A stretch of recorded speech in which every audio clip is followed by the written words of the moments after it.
Indiana. Welcome to the Crossroads Sports Radio Show, presented by Scott K. Nichols and State Farm Insurance. And now, here's your hosts, Brandon Reef and Jonathan Birdsong.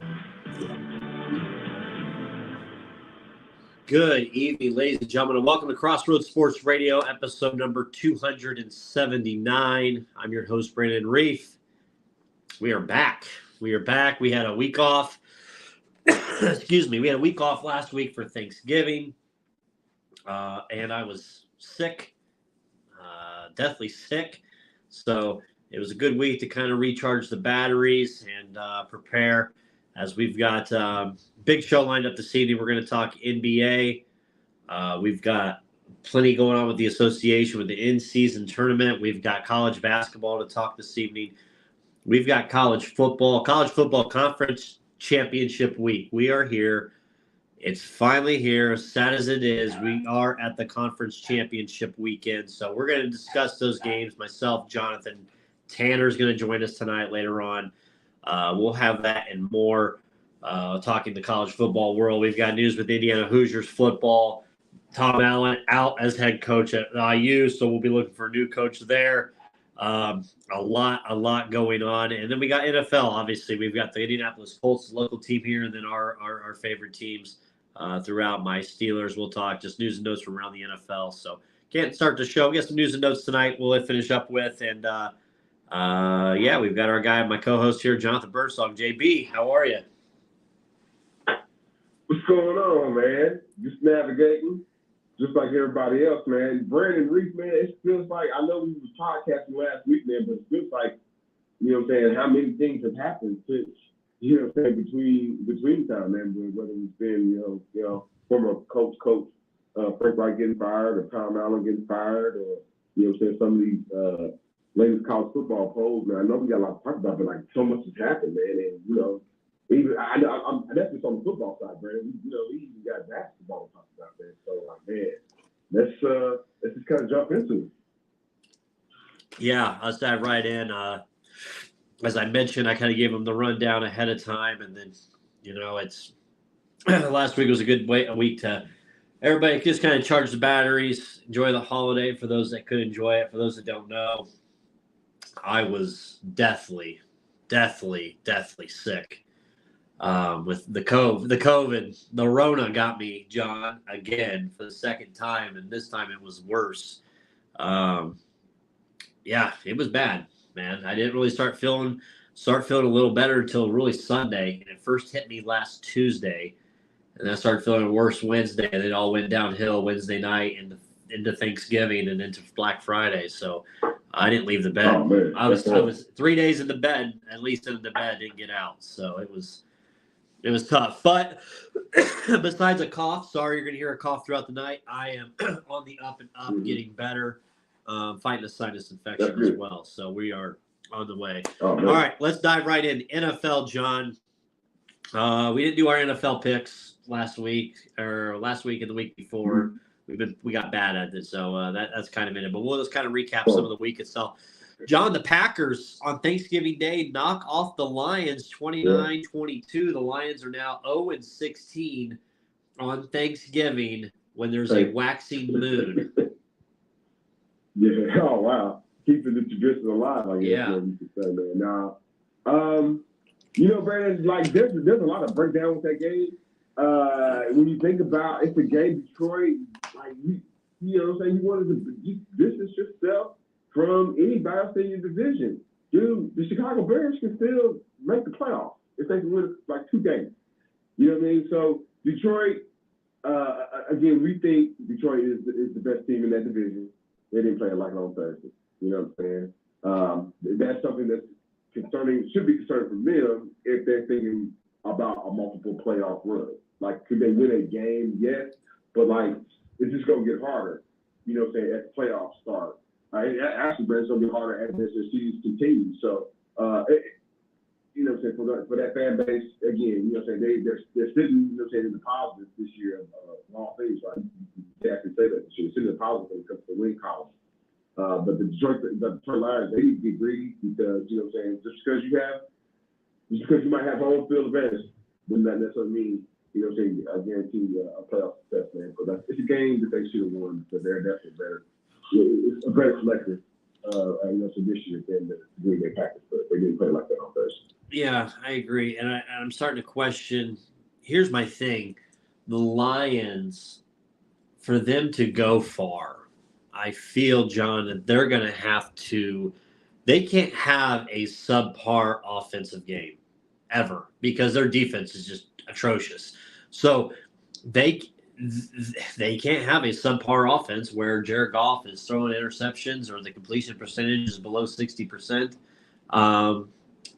If they have that kind of recipe for an offense, 9 times out of 10 they're going to lose a game.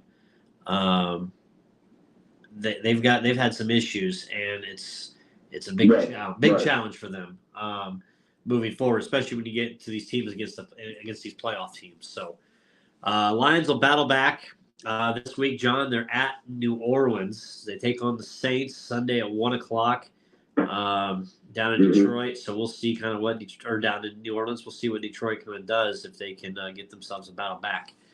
The other game, man, Cowboys 45-10 over the Commanders. They just waxed them. Just complete waxing. Cowboys are looking hot, John. They're looking good. Washington started firing people already, bro. Right? That game. We're getting closer. Yeah, Jack Del Rio got fired for the 50th time in the NFL. So we're getting closer. Cowboys, Eagles. That rematch is coming up, I believe, in 2 weeks on Sunday Night Football on December 10th. Was it in Philadelphia? It's in Dallas. Yeah, and you know, it snuck up on us, Brandon. Dak Prescott is the lead for the MVP of the NFL. You heard it here on Crossroads Sports. Nobody's talking about it. Dak Prescott is in the lead, but Brandon, can he hold it? Can he? You know what I mean? Did you see that team get to the Super Bowl? I don't know. There's a lot of things that got to be, you know what I'm saying? And let's remember, man, they have won some games, but look who they beaten. Like, you know what I'm saying? It's not nobody like it's not like they just beat the 2016 Patriots or whoever. You know what I mean? They beat the 2023 Patriots, and they're terrible. You know what I'm saying? So nah, man, the Cowboys are playing. You can't, worry about, you know what I'm saying, Washington. If he's going to fire everybody, including their coach, probably next 2 weeks or whatever, or, you know what I'm saying, they're still looking at that Sam Howell kid in evaluation mode. They're still in that team they put out there, you know, and they tried to win the game too. So Dak Prescott looks good. I know they're going to fight the injury bug. It's the one linebacker, Eddie. I think he's in and out. I thought in the lineup. I could be wrong. Like, no, man, Dallas is a feel-good story, man. And if you're betting on them, you know what I'm saying, that Dak Prescott kind of keeps us up, you know what I'm saying, help, you know what I'm saying, help, you know what I'm saying, being a positive, you know what I mean, being a portion of that. Yeah, the Cowboys, you know what I'm saying, go back to the game when they played Philadelphia. I mean, it was like a possession, was it not? Yeah. It was a winnable game for them, even in Philadelphia. So they should definitely feel good, but not cocky. That's ultimately, they should definitely feel good, but not cocky. Okay. Dolphins win 34-13 over the Jets. John, can you trust Miami yet? I know we're getting to the cold months. We talked about end of November, December. You can't trust Miami in December. They are, man. They are back on summer too, right? What happened to the 70 points, man? Where's the greatest show on turf, man? It's kind of, and I know they can never, you know what I'm saying? It's hard to do. They may get it next week. You think so? They got the Jets or the Patriots. They're at the Commanders. Nah, they won't put us in. They won't put Ron Rivera. They won't put us in Ron Rivera. They only put 40. But like, no, man, it's just 30. To you know what I'm saying, those things, turnovers and whatnot. Did they rush the ball worth the damn this last weekend? No. I mean, they won the game. So, but like, no, man, you trust them to like be a powerhouse, like turn back on the field. But like that, you know. Okay. Steelers win 16-10, John, it would be karma. And she's a mother, right? Karma is a mother that for the last 2.5 years, I have been calling for Matt Canada's firing and saying hashtag Matt Canada needs fired, hashtag fire Canada, all that stuff. I've been leading the brigade on fire Canada. John, they fired him Tuesday morning. Tuesday evening, I tested positive for COVID, and I was sicker than a dog, and I think that's karma for me, saying, well, you got your wish for this, now here's this. So I take a little bit of blame for that. But it's the first time, John, since Antonio Brown's last game as a Steeler that the Steelers had over 400 yards of offense. And it looked ugly. It was an ugly 16-point performance, 16-10 over the Bengals. It never really was a challenge. The Bengals got their lone touchdown on a on a kick return. They put them up in position. But the offense looked better. Kenny looked better. I have a couple problems. Najee ran the ball. Jalen ran the ball well. Freiermuth was able to get open. Kenny was able to look better in the pocket, which is crazy because he didn't really change much. And I don't know if it's the comfort level or what it is. I know the Bengals are bad in their secondary, especially their safety. They don't have a safety right now. But he looked more comfortable in there. I don't know if it's the quarterback's coach, Sully, that's calling the plays. I have a problem with Deontay Johnson. He dropped a touchdown pass again, so let's call that again. And then, John, and I listen to Pittsburgh Sports Radio every day just to listen to him with Steeler talk and whatnot. Deontay Johnson on a play, Jalen Warren fumbled the ball. Deontay Johnson gave zero effing effort on the play. Zero effort. It was caught on camera. Then he lied about it in the press conference afterwards. Yeah, pretty bad. And they interviewed Tomlin on Tuesday, and Tomlin said, well, I'll address it, and then we'll let him speak to everybody. So apparently this morning, Tomlin had it on loop as they were watching film and just played it over 100 times there, didn't say a single word. And then Deontay got up and apologized. I can't let my emotions get to me. This one play doesn't define me. Bullshit. You've had this play. You've had a couple other plays where you've had a tantrum like that. You've had your blow up with Minka Fitzpatrick on the sideline. You blew up at Mitch Trubisky twice. So I think that is you as a football player, Deontay. And I took his apology today that he had. I was listening to the sports radio on the way home, and I thought it was a load of crap. I do. Show us something. Catch the effing ball, and we wouldn't have to worry about this at all. But that was a piss-poor effort. And next time he does it, John, I say you fire his ass. Get rid of him. Bench him. I don't care. But you don't need that on your field when there's players hungry to go out there. He's not Antonio Brown. I'm not saying he's got the antics like Antonio Brown. But damn it, as a wide receiver, you are doing those things that is making you look bad in that bad light. I think he'll get it turned around, but I got to see it. But all that, John, is after a win. How crazy is this organization after a win? 7-4, John. I want to get at you real quick.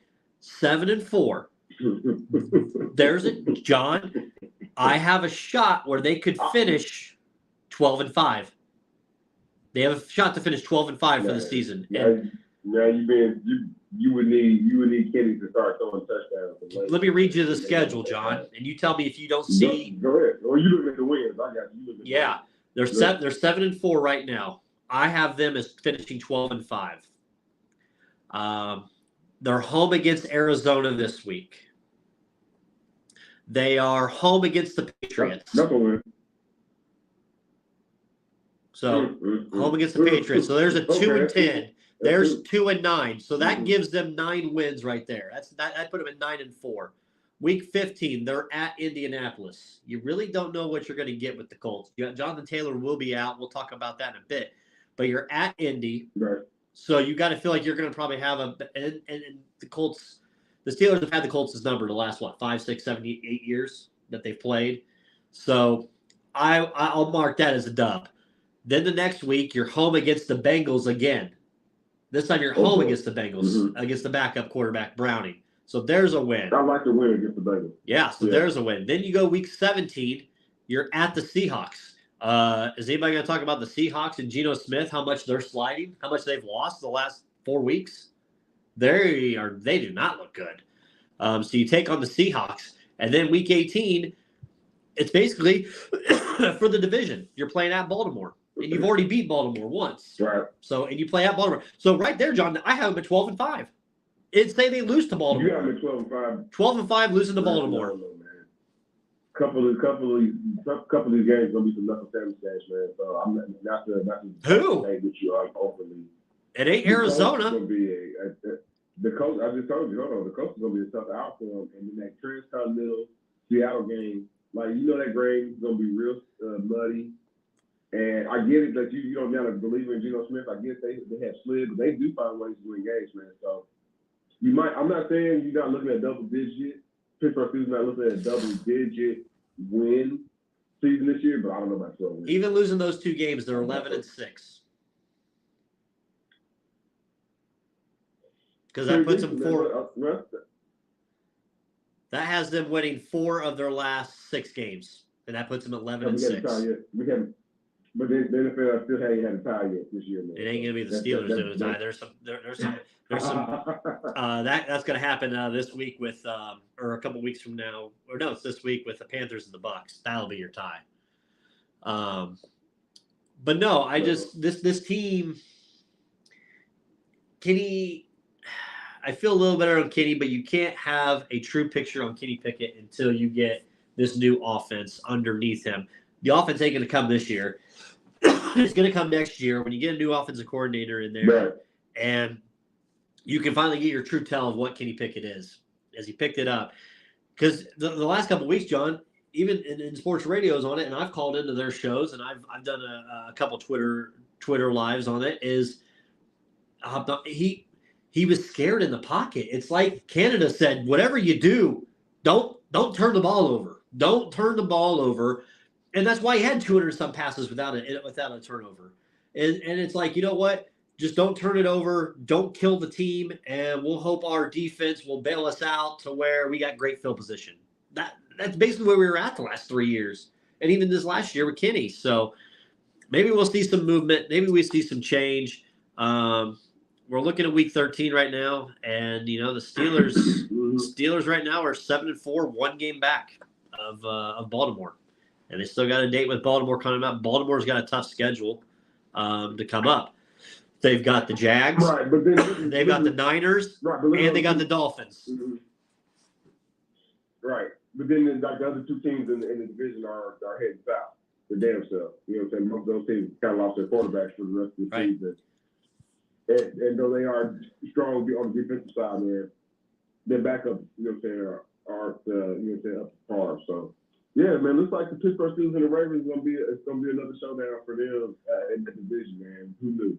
Yeah, yeah. And then the Steelers are working their way to a playoff spot, and it's crazy that the schedule is looking great for them, and Baltimore's is looking rough. I mean, somebody told me, Baltimore's got a good schedule. Are you kidding me?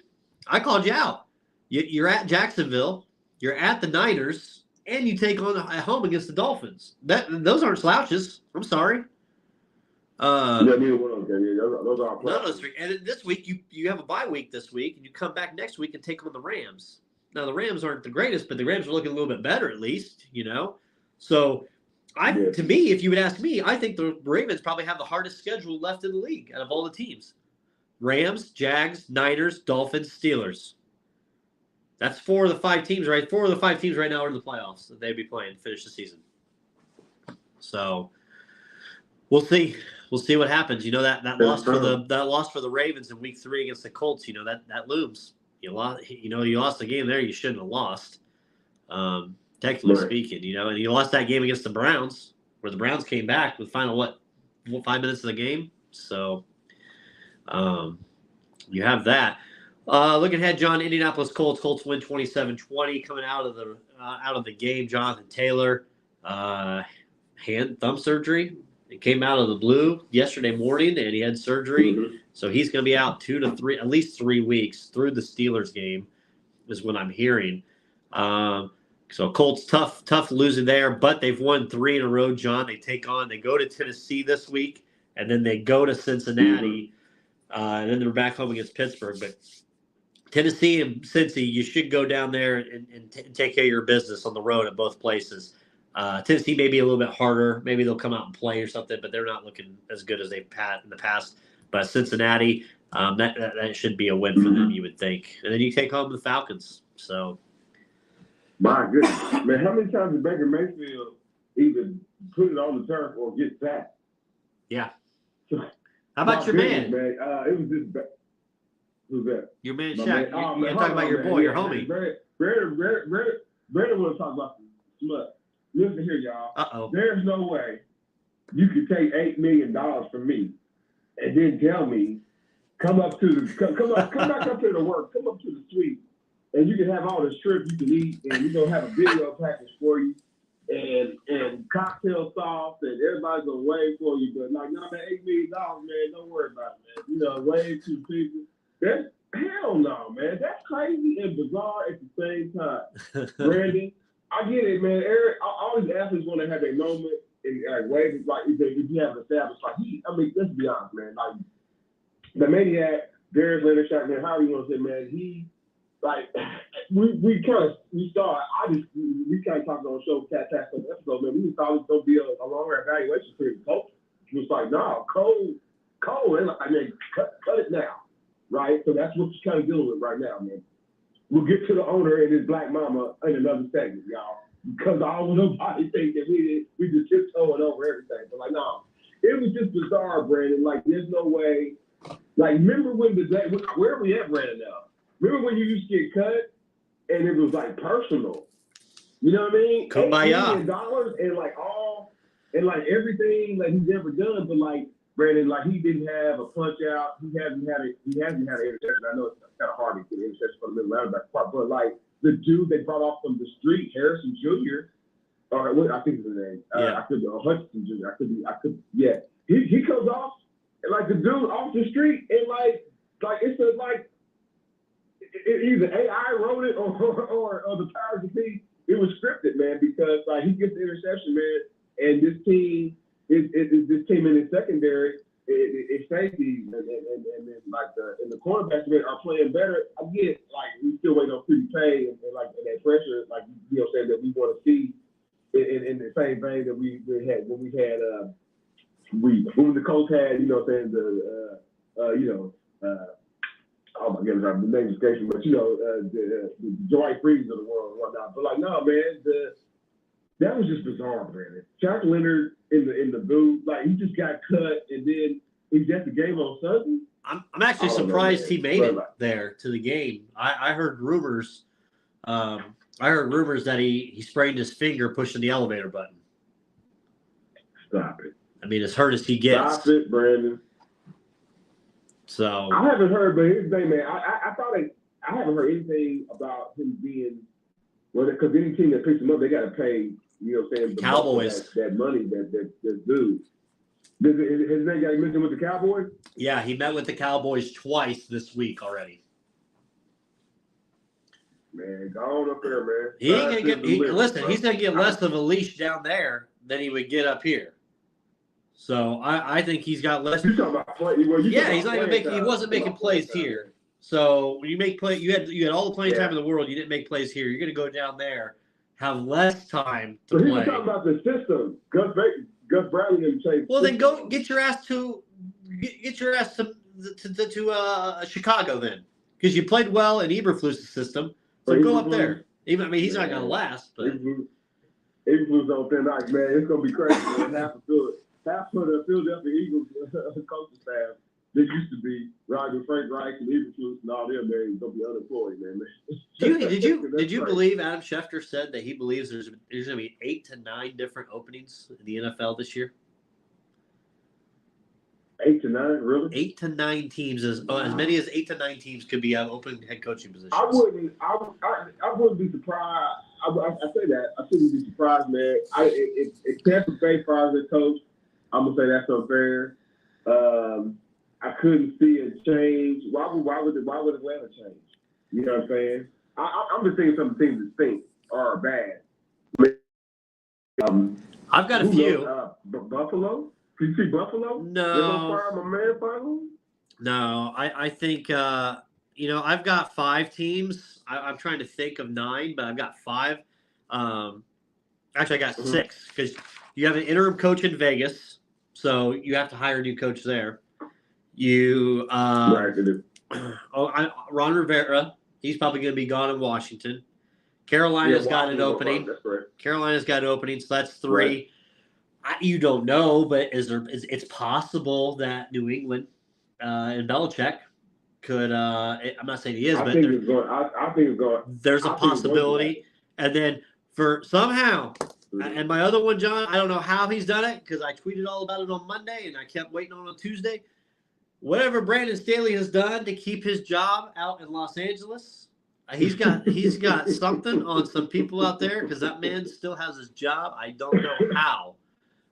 But that's another position. I think the Chargers will have a new head coach next year too. All right, man. I got one for maybe sweet little Carl from listening, man. The Jet. That dude, that coach man blames a lot of things like that. Yeah, man. He ain't the guy, man. Nah, man. They whatever that just fire everybody. Fire everybody in the Jets, man. Because he ain't the guy, dude. Let me ask you this. Do you look for what about Tennessee? With Vrabel. So the idea is potentially that instead of him they like him in Tennessee, they like him in Nashville. These are facts, right? Uh-huh. But could that phone call because he's the most successful out of the family tree. It's the New England Patriot, right? We all know this. He's the most successful New England Patriot assistant coach. Right, he's the only one that he ain't Romeo. He don't have he doesn't have a terrible Romeo Cromwell, you know what I'm saying, or Josh McDaniel coaching record. Man, there's talk that they would just make a phone call and because they got another. They probably gonna go to another quarterback in Nashville or a rebuild for sure. Right. And come on, but he could probably go back to New England if they call him for sure. It would be, you know what I'm saying. Probably better looked at. You know what? Bill moves up into the front office for real, not coach no more. I went through the standings, John. I think Schefter might not be wrong. I mean, I could see his Matt no more than 10. I think a third of the league could have new coaches by next year if everything goes the way you'd think. Let me go through real quick. I was just trying to think who could shock you. Arizona, yeah. Yeah, I mean, I was trying to think which one could shock you. Well, let me go through them. Good.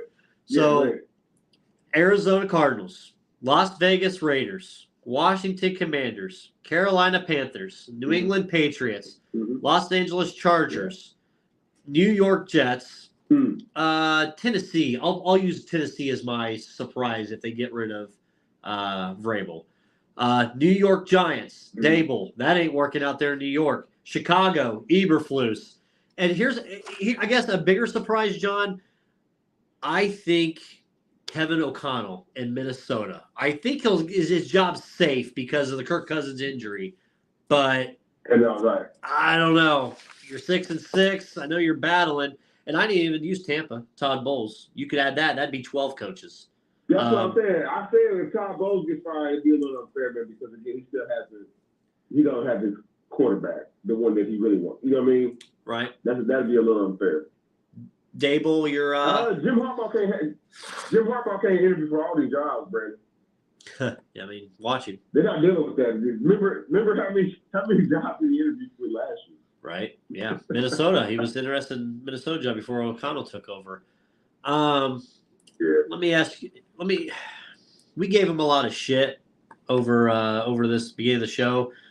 Well, I was all over I was always all over the Bears because just how sucky they were this year and all that. And then, John, you were all over this. You were all over this team.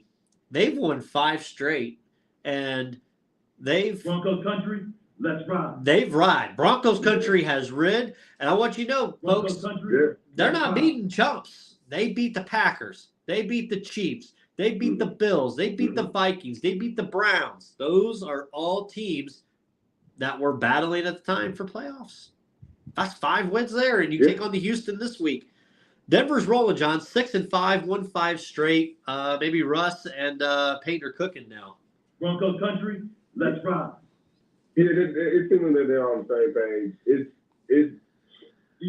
If you want me to compare it to another play, like contender or playoff team, they're still not there just yet. No, but they're making strides. They need to. But from where they started out, you started out in the basement. Yeah, you were the team that just for 70. You know what I'm saying? Like, no, man. And like I said, you got the Miami Dolphins descending, and they are ascending at the right time. So I know, man. You like what you see, man. They're gonna need a little bit more scoring, though, Brandon. But you like what you see. They're running a little bit more about, and they're not having. If you say Cook, this is not letting Russ just go crazy, man. And he's not turning the ball over, and that's all those things are always going to be key to do. Yeah, and you got a first-year head coach with Sean Payton working with Russ. And you got to think here, you're going to get colder weather. You're going to have snow out in Mile High. Mm-hmm. This is going to play into their territory here this last month of football. So Broncos are not going away. Chiefs get an easy win. I call it easy, but they were down 14-0 early, but it was 31-17 over the Raiders. Chiefs continue to roll, John. I think they're setting themselves up for a home field advantage between them and Baltimore. The race is coming down to really there's like 3 or 4 teams that are 9-3 or 8-3. So the Jaguars are right there as well. So lots to come. Here's the crazy thing, John. Steelers only a game out. How crazy is that shit?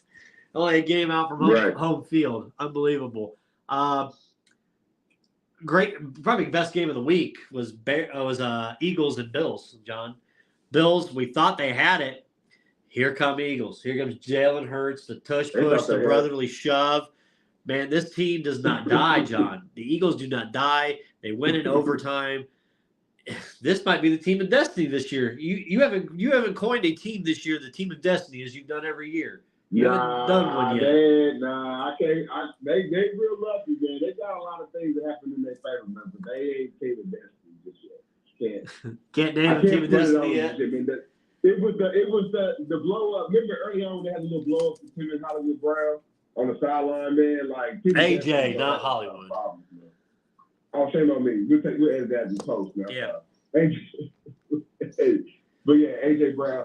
No, man. But no, they've been winning, man. And like hell, I was joking with that, but like Dash got better stats than Hurts. But like it kind of might be between those two. To be honest with you, MVP.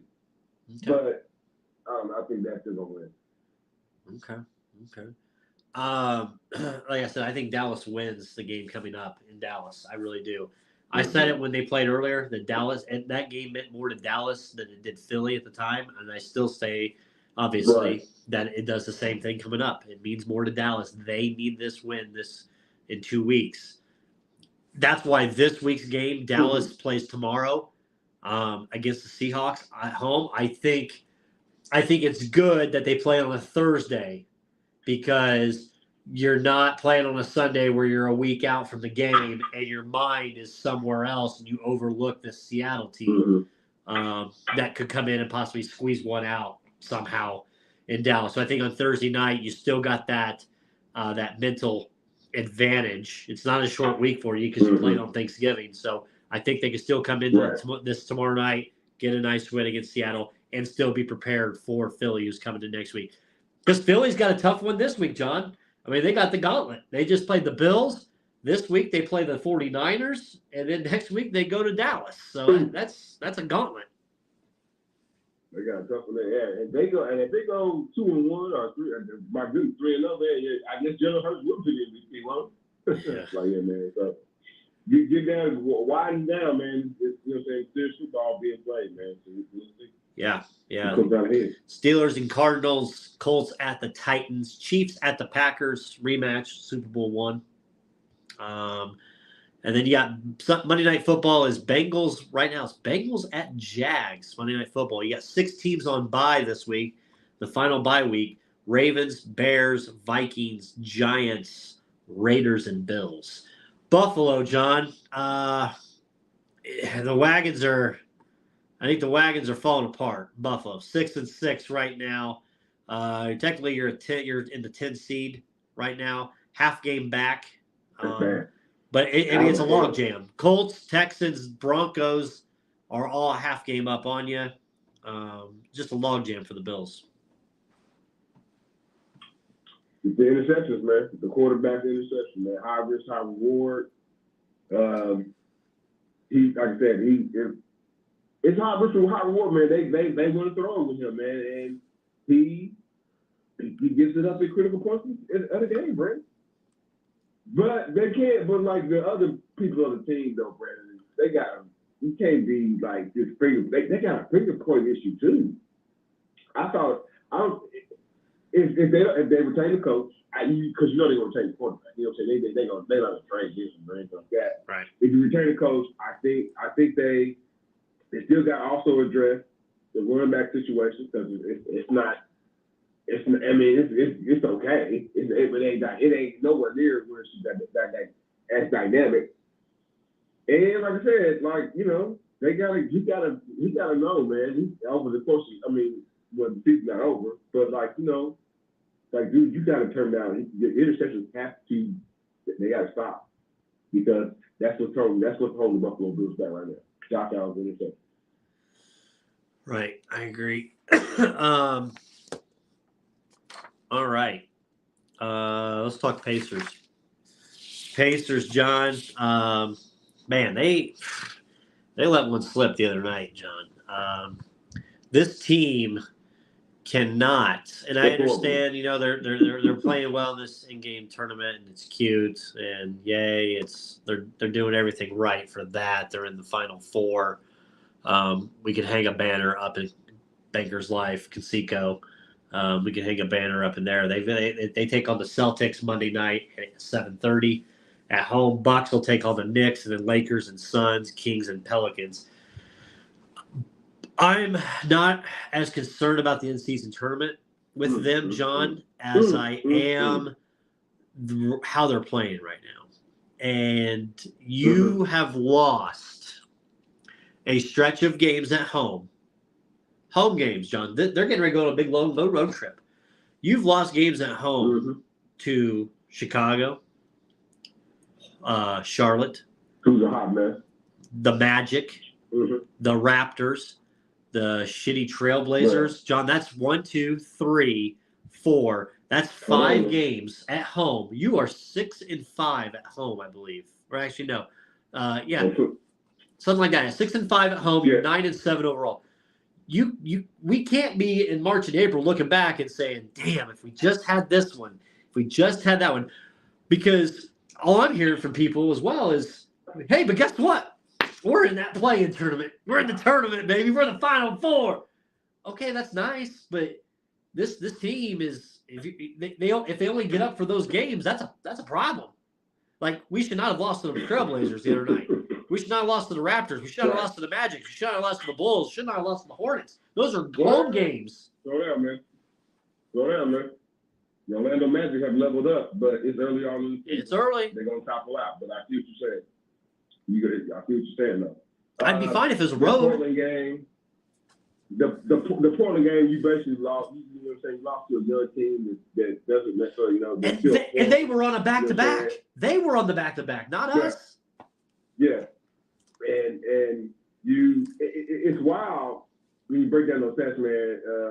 Buddy Hield shot very poorly from the field, and defensively, man, they just didn't have it, man. So. Like, the coach Carlisle came out and kind of said and talked to him. And, you know, saying, getting guys were like, no, man, like, I know, in the homie I know he's going to call him later, man. Like, the play-in tournament is something new. It's something that they really job with, right? But, like, I see what you're saying. Because, like, the only thing that irritates me about the play-in tournament is, like, fouling and like, you have to win by, like, more points. Like, hey, do not mess with the integrity of the game. If the game was already won, pull the starters, anybody got time for no hack and shack, that analytic bull crap, that's baloney, man. We up 25. What we got to be up 30 for? That's crazy. You know what I'm saying? But like, no, man, as far as the Pacers is concerned, if they how far they go in that into the tournament, that's great. But like I see what you're saying. You don't want them to like start forming habits where playing up to the level of your team, playing up to the, like, you know what I'm saying, like they've done in the past, playing up to the like thing. They should have dusted off the Portland Trailblazers and kept it moving. The Chicago Bears, they still having like locker room conversations like, man, are we gonna play hard tonight? So there's games and teams in front of them that you know, like you said, at home that they should be, and you know what I'm saying, for whatever reason, it can't be rotation because guys are getting played, but they are being a little sloppy with turnovers, and again, that shouldn't happen because Halliburton, this is one of his calling cards, not turning the ball over. McConnell, damn, he's the veteran. Why is he turning the ball? You see what I'm saying? Why is he turning the ball over? Why is our primary ball handlers, you know what I'm saying, Matt, whoever, are being, you know what I'm saying, turnover pros? So I know, man, in that regard, some of these losses are definitely, you know what I'm saying, something they hopefully that they rectify. You know what I'm saying, and not, you know what I'm saying, and of course take the juice of the NC tournament, just the energy of the NC tournament, and try to win that. But these regular season games do count too. Yeah, you're 9-7. If anything, you should have 12 wins by now. At least 3 of those 5, I said. You have to win your home games, and especially if you want to be taken serious as a contender. And if you want to get to those steps, this in-season thing's cute, but it ends in 2 weeks, 3 weeks. Then you're staring down. Those wins are, we won those games. That's nice. Okay, well, what about the other 70 games you're going to have, right? I know it's early, but you can't be staring in March and April at the beginning of April, and you're trying to get good seeding for a playoff spot possibly, or you're battling to stay out of the play-in, and you look back, and I will make a note of this, people, to say it here. On November 29th, I said, damn, remember those 5 home games in November that we lost, that we should not have lost to these shitty teams? Like, I hope it doesn't come back to bite us, but as of right now, and here's another thing, John, this team is Olay. Olay defense, John. They give up the most points in the league. 124.8 points a game this Pacers team gives up. Got to play some defense at some point, right? I thought Miles Turner was just a big defensive guy. Well, they ain't found their defensive, you know what I'm saying? Right. Keeping guys out the lane or you know what I'm saying, or group. I know we're scoring the most, but we're also giving up the most. Yeah, not leaving Miles on the island, making him be the lone person responsible for rebounding. So I know, man, guys got crashing boards. They're taking pressure in the same possession. Like they trying to speed up, like how many times they speed up the game. They try to speed up like possession. They like how many times do you have the ball, man? Hey, man, you ain't gonna hit every shot, y'all. You know what I mean? So like you know, everybody's got a group rebound, man. But like, no, man, like like I said, Brandon, like the biggest thing, but when they lost, is like it's turnovers, man. It's like mind-boggling.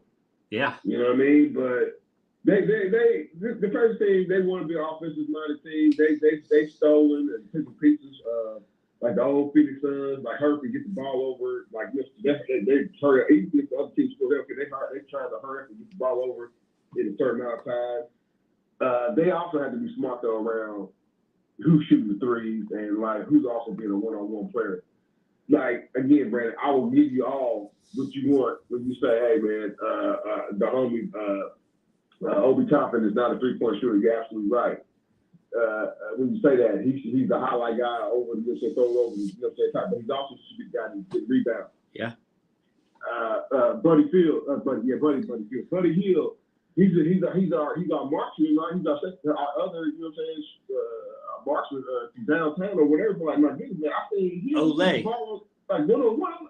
Yeah, like well, he's the only guy too. Like he ain't playing no defense, but I also see him try to be a creator. And like, whoa, man, he's one of the biggest people that has the highest team turnovers. Right. So, like, everybody has to know their role and what they're. I get it, he's a leader. I get it, they like him being a spokesman, but like, bro, like, yeah. Last second shot or creator, that's put that in Nembhard, you know what I'm saying, Edwin Nembhard's hand, put that in Halliburton's hand, put that in Mather's hand.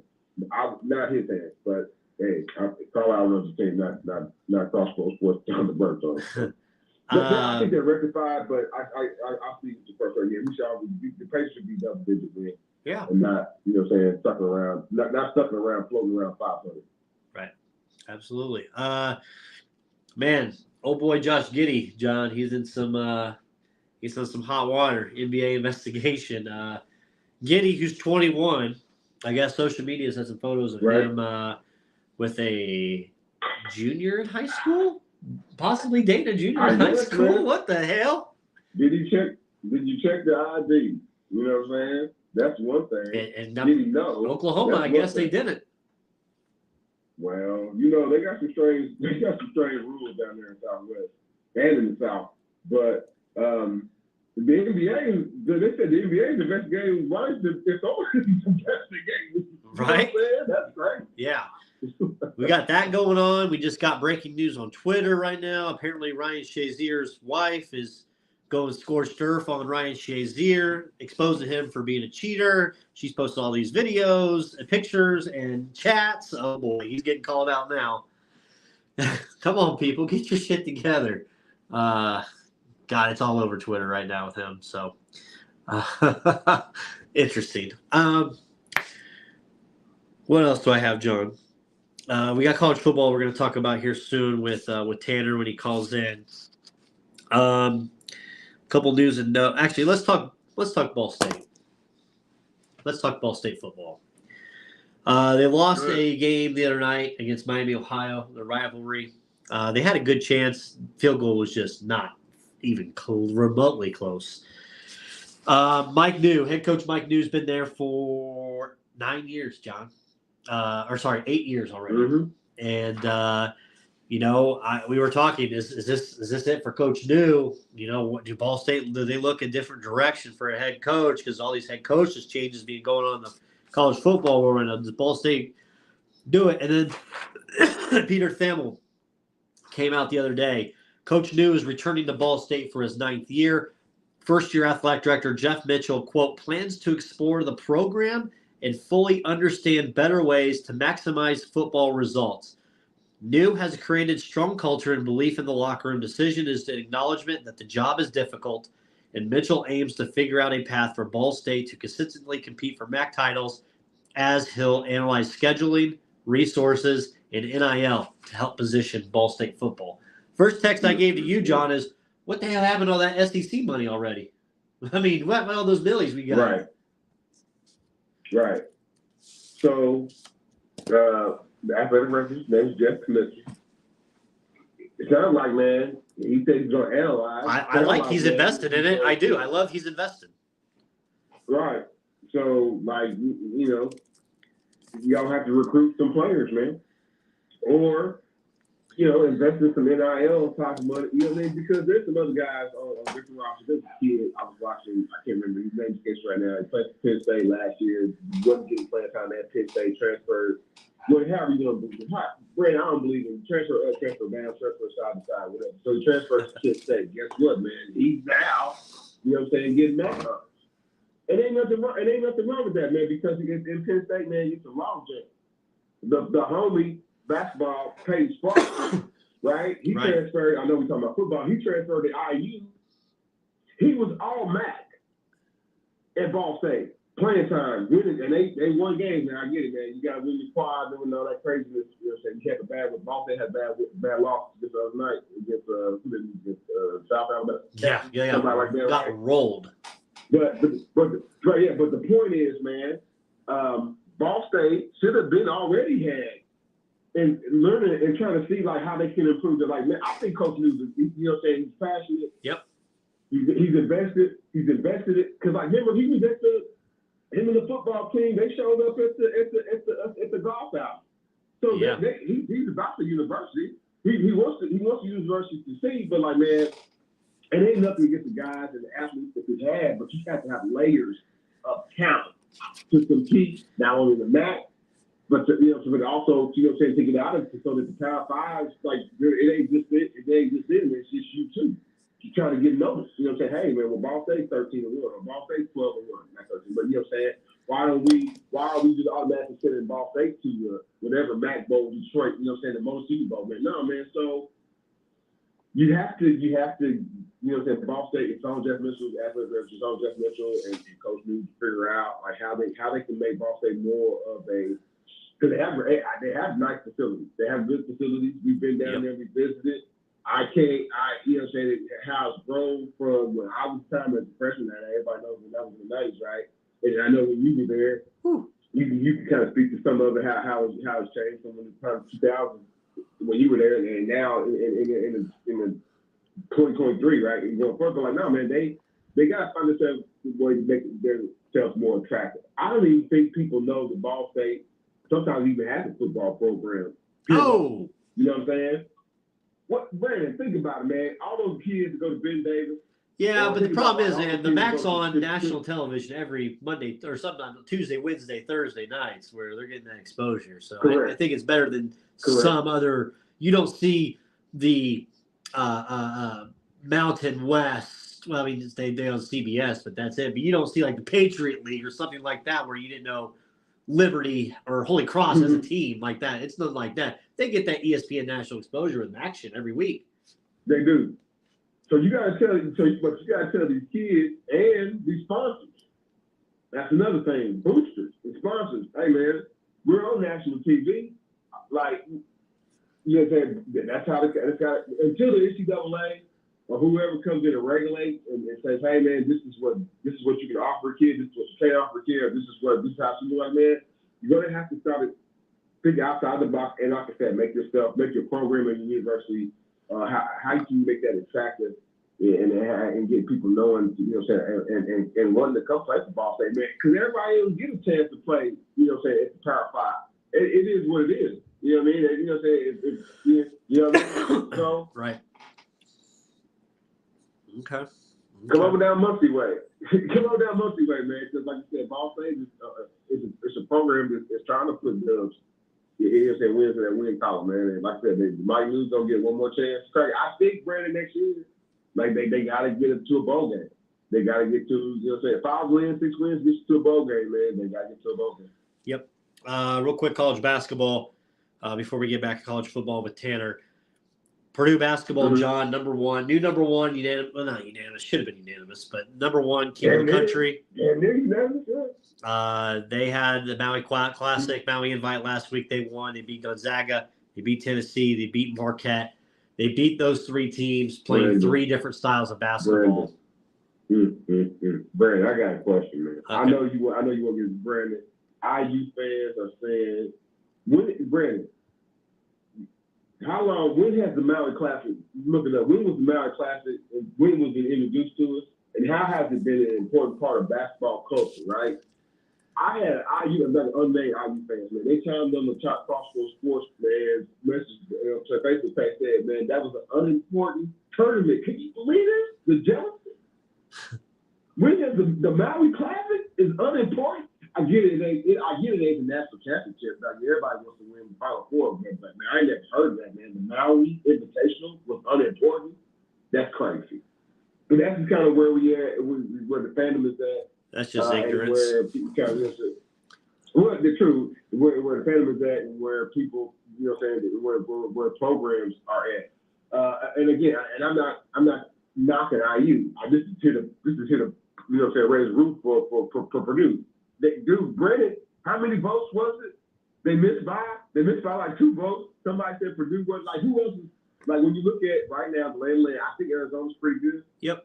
Right? But they got if they don't rebound, yeah, you know what I'm saying? They don't rebound. And then they're not, that team not necessarily blessed with a whole lot of size. You know what I mean? Like up front. But they don't rebound as a unit, man. Arizona is going to be remember they got bounced last year? We had to go to the Final Four. Yeah. They got bounced last year. It'll be the same. It'll actually be the same thing. And I'm not saying Purdue don't have it. It's not that I don't disagree with the other votes. Arizona got a vote. Connecticut got 2 votes. So defending national champs, yeah, of course. UConn 2 votes. I wouldn't be mad at Connecticut, but yeah, Arizona, yeah, go ahead. No, I'm just saying I'm fine with the votes being Connecticut 2, Arizona 1. I understand. But, you know, I mean, we got the matchup coming up in 2 weeks, Indy Classic on that Saturday. Purdue, Arizona, number 1 versus number 2 here in Indy. I mean, shoot. Crossroads is trying to get there. Going to get their credentials. I haven't had the link yet sent, but we're going to get our credentials for Purdue, Arizona, and going to see Ball State against Indiana State, the Fighting Birdsongs there in Terre Haute. So, right. But Right. no, listen, any jackass that's going to sit there and say, the jackass that said that the Maui Invite doesn't mean anything, meaningless tournament. Okay, do we want to talk about previous tournaments that the Hoosiers have? Do we want to talk about the quote Hoosier Classic that they hosted against Harvard or whoever the hell it was? They beat Harvard. That's also probably the same guy that celebrated. It's probably the same guy that celebrated, and he probably celebrated the 2002 Maui Invite Championship that IU won with Bracy Wright, the MVP. He probably check his Twitter account back in 2002 if it existed. I guarantee he was probably buying the Maui Invite Champion shirts, IU, and all that. It's the same jackass that probably said, "Maui Invite doesn't matter." I had somebody tell me they didn't play anybody. I said that's jackassery. I took it from JMV. I said that is jackassery. Yeah, no, man, somebody played like that. Man, Marquez is somebody out here in these basketball streets now. They've got the most quad one wins right now. More than any other team in the country. Right. Well, the team, Brandon, there's a couple teams that's on my lookout. Right? So FAU, everybody should be paying attention to FAU. Everybody should play Porter Moser, who finally got a good team out there, Brandon, Oklahoma. You know what I'm saying? You should be paying attention to them. But again, this season's early, man. IU's not bad. It's just that, man, they got to get these guys to play together. You got to wake up. You got to wake them dudes to play hard, man. Come on. And they ain't got no shoes.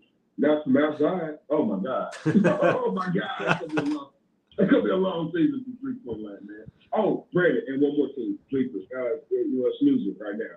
Ohio State. They might be able to turn it up on you. But I don't think, but the problem is that they play small ball. So those are my teams that everybody should be kind of watching, man. For real. You like Kentucky? With Shepard? Kentucky got a couple of shooters. You know how it is with Kentucky, man. Can Calipari keep that team? That's crazy, but can't keep that team focused. Right. Because after like 9 or 10 games and Pat Riley showed up, they get to their scouting, scouting whoever or whatever. They kind of some of you guys sometimes check out, man. So Calipari has that. He's got a talented enough team to get, to the Elite Eight and all that, but can he keep his team focused? That'll be the question. Yeah. You look at, you said FAU. Yeah, they had a tough loss in their one game that they played against. They lost to Bryant University, and they should have. Mm-hmm. FAU should have lost that game. They ended up beating Butler. They should have lost that game, no. Right. Butler Bulldogs, John, 5-2. They got blown out at Michigan State by 20. They lost by 5 to FAU, but they've beaten Penn State and they've beaten Boise State. Mm-hmm. They got to play this Thursday. Tomorrow they have a battle at home here against Texas Tech. So that'll be kind of a good see to kind of see what kind of Butler Bulldogs team we have coming up for this season. So man, for the people be talking about these daggone schedule be made 4 or 5 years in advance, man. I call a lie, man. I think they changed up. I think when they had the culture change, they changed up some of their teams who they're gonna play, man. That's an odd game. Texas, Boise State, you put that game. I never would have thought like that would be a money game for me. Right. Or like I said, or technically, but hey, man, however you can navigate to get yourself back into 1 win and 2 the NCAA tournament. You know what I'm saying? Butler has to do that because they have to put together. He gets he's playing for Horizon League, nothing against Horizon League or NBC, but Butler was there at one point. This is the Big East version of Butler, and they haven't had much success with that version of the Big East version of that. Man, hopefully this is the year they kind of play things around. Mark Cuban no longer on Shark Tank. He's gonna be done there. Mark Cuban selling part of his shares for ownership with the Mavs. Is he going to run for president? Yeah. Did he pay the $20 million to fire Tom Allen and get him out of there, John? But Tom Allen no longer at IU as they look for a new coach. Oh, man. You said Mark Cuban is doing a whole lot, huh? Mark Cuban's like an octopus out here. Hey, man. when that news came down, I kind of ignored it because like, who was this lady from Las Vegas? She came up with $3 billion, right? So I was thinking, oh, they gonna move the Dallas Mavericks to Las Vegas? Like, no, they already got a new, facility for them. Yeah.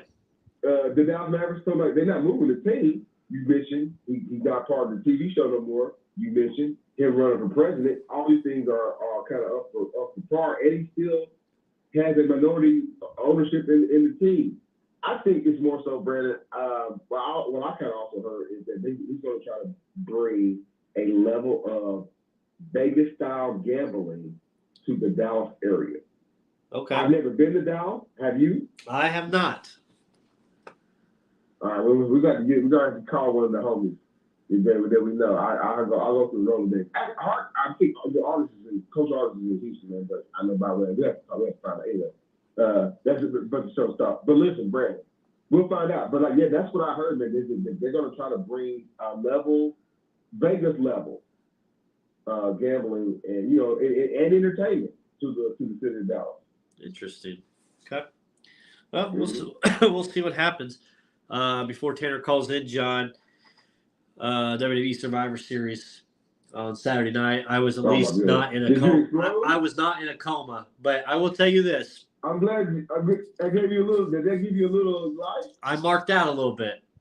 A little bit. Well, just because I was watching it, I loved it. You know how big of a fan I've always been of Randy Orton, so I love the whole Orton thing, the way he came out. Right. Because I was like, well, damn, maybe Damian would cash in during this match. You'd have 2 matches in one. Thought that could possibly have happened, but then Orton came out, did his thing, and I was like, oh, okay. But you kept hearing so much about Punk, and you're just like, they're not going to do it. He's not coming back. You hear there's so many stories about it. It's impossible. No way. And John, the stamp came on in the right corner, and I was like, I knew it. I knew they weren't going to do it. I knew he wasn't coming out. I can't wait to put it on Twitter. And then it delayed for maybe a second and a half longer than I thought it should have. I go, uh-oh. And then all of a sudden, they panned it out, and you hear, and then Cult of Personality play, John. I lost my shit at 11:45 at night, trying to go to sleep. CM Punk comes out. He looks thinner. He looks healthier. I thought, personally, he looked better for his entrance coming. The pop. Oh, my God. The pop was electric. I told somebody I think it's top 5 pops all time. It has to be. And we've heard it before. I think Randy Orton had a better impact, though. Oh, well, of course. All Punk did was just come out, but Orton for sure. I kind of wish Orton came back as a heel, though. I like him as a heel better. Oh, absolutely. But man, pretty good pay-per-view. It makes WWE so strong. That much more stronger. Now the storylines, what's going to happen? CM Punk now, you've injected him. And I know people are leaving too, though, Brandon. So Pillman Jr., he's over here now at NXT. Jay Cargill's over here. They're probably going to break their, kind of leak her out just a little bit. Probably wait there. Yeah, your girl's got to come in at some point. I don't know what the hell she's waiting on. Yeah, but Jay Cargill, but I think they don't want that to January. But no, man, they have a lot. But I think somebody they talking about Dolph Ziggler's gonna go over there. They were like, man, nobody want to watch. Okay, Dolph Ziggler. If that's what's gonna happen. Yeah, right. So, but no, man, WWE's got all the heat. So it's gonna be really interesting. What happens when they really inject CM Punk into the show? So many storylines. He ain't been here. He ain't wrestled for WWE for 10 years, man. He's gonna go crazy. I'm looking forward to the Punk Rollins match. I loved how the theatrics that Seth put on for there. I love how the backstories, how quick this contract came about. I mean, I tried to send you everything, all the break news and everything I was reading of how this all came together late in the night, and then Punk drove from his house. But between that, Punk and Roman now. I know we had Punk and Roman back in 2013, back when Roman Reigns was with the Shield and all, but now you get Punk against the tribal chief and how his swagger is. And don't forget Paul Heyman. So there's Right. that part of it now. A whole nother right. Yeah. Oh, and there's so many ways. And here's the thing: WWE is going to do a strong story. They're going to build those long stories like Triple H likes to do, even with Cody. I think you have to have Punk and Rollins at night 1 of WrestleMania, and then night 2 is Rollins or Reigns and Cody. Go 3 nights. Why not go 3 nights? Go 3 nights. Man. Brandon, with the writer strike being over, Hollywood writer strike, man, Rock, you know what I'm saying? That whole team, like he probably year to come back. He probably had 1 foot in, and the writer strike is over, and he went back to Hollywood. So CM Punk kind of come back over. It just makes sense, man. Like there's a list of people I always say I know can't find a home. There's a list of people that I say would never come back. He was on that list, friend. I thought he would never. I thought he would never come back. I thought we know Randy Savage ain't gonna never come back because Randy Savage is gonna on the glory, right? Shane McMahon, Brandon, will never come back. Shane McMahon will never come back to WWE, but for CM Punk to come back and to be up there with Triple H, somebody we know he despises or has despised in the past, and they actually did it in front of us. Remember, they did a promo in front of the Slim Jim. That shit was crazy, man. That shit was so surreal. Man, I just can't wait to see the Pepsi tattoo, man. Yeah, on the Monday Night Raw.